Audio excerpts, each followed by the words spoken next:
All right, music fans, welcome back. Harmless Dave here again, talking about real music in real time for a few real people who remain just like you and just like me. So I'm going to be doing a feature on my channel where I unearth an album that people either didn't get to hear, either the record label went belly up, or the record label decided to bail and not promote the album. I did this review of Eddie Money's Ready Eddie, which came out in 1999 or whatever, and nobody knew. Nobody even knew.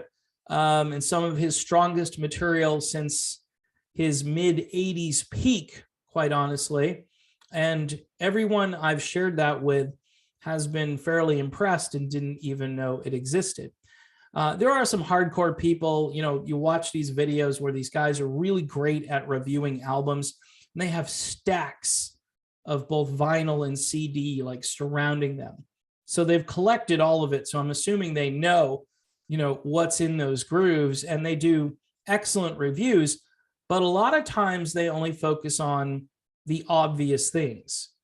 And I may expand this to where I'm doing reviews of new albums on here like I was trying to do, but obviously I'm going to have to get a physical copy of the album, and I'm going to have to really kind of bathe myself in the music for a long period of time so I can do the best job on it that I possibly can. But there are a number of albums that came out either right before the grunge apocalypse hit or even after, where again, there were a couple of record labels like CMC International that were supposed to promote classic rock and the music that was being forgotten about by the other record labels. This, of course, would be an endeavor that wouldn't make anybody any money, because the record labels that were more powerful and the radio stations, everybody at that point had just said, nope, just block this stuff out. No matter how good it is, no matter how much quality is in there, no matter how hard these artists try to break through to this new normal, sorry to use those terms, but it was. In the 90s, everything was dark, everything was quirky and dark, or if it was on the pop charts, it might have had a little bit more melody, but it was likely kind of strange.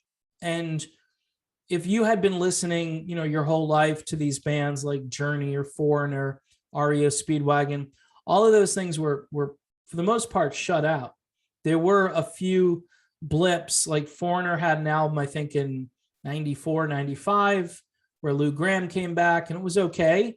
Got a little bit of airplay. And then Journey had Trial by Fire, which could have been much bigger if Perry had hung out to see the tour through and to basically do promotion by just being there. But a lot of these groups like REO Speedwagon, they faded away. I think they had an album called The Bridge or something, and it was very political, and it was just weird for them to be talking about, President Clinton or whatever they were trying to sell people at that moment. I think people really were missing their heroes from the 80s and the 70s. And those fans weren't all that old at that time. And a lot of them just gave up on it and moved on. Some of the artists continued to try to make music, and some of them had success with it.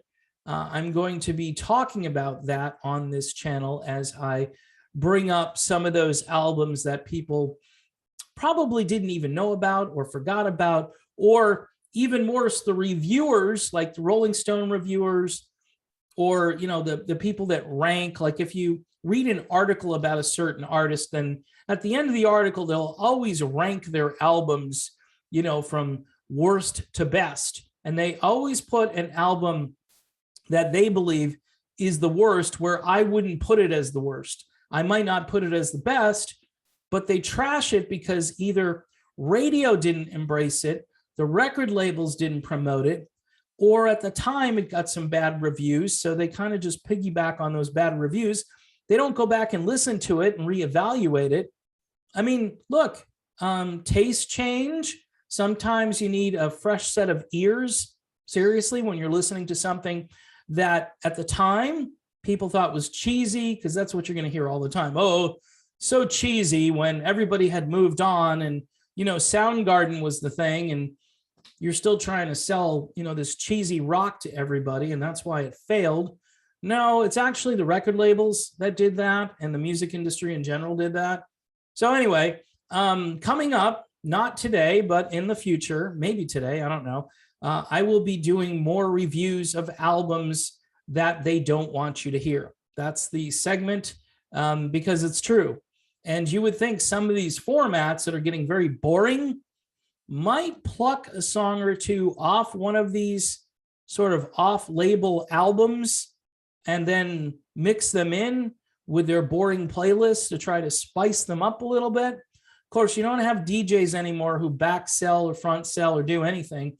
They're just doing PSAs and telling you about, where you can find your thing at Walgreens, because that's the only thing that matters these days, going to CVS or Walgreens, getting your kids in on it, because that's super important, because everything is super safe and effective and you should do it immediately.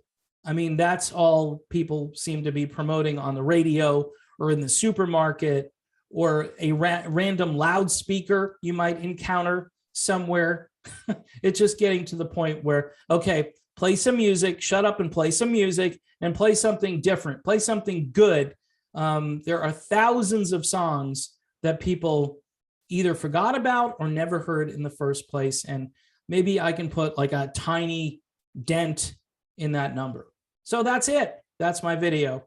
So stay tuned, and don't forget to subscribe to the channel. Hit the bell if you want notifications on new videos, and Patreon, folks, just $1 a month. Maybe you've got one of those albums and you'd like to send me an idea. Of course, I need to have the album in my collection. So it's going to be a slow process, because I technically want to be able to show people the album. For instance, I've got this album by Asia, right? Here it is, Silent Nation. I'm not going to go into detail about it, but it's one of those albums that didn't get promoted, that ended up being one of their better records ever, and few people know about it. So I think it was 2003 or 2004. And there are just tons of albums and tons of music like this all over the place. And I will try in my humble way to, expose some of it, and hopefully it'll be helpful.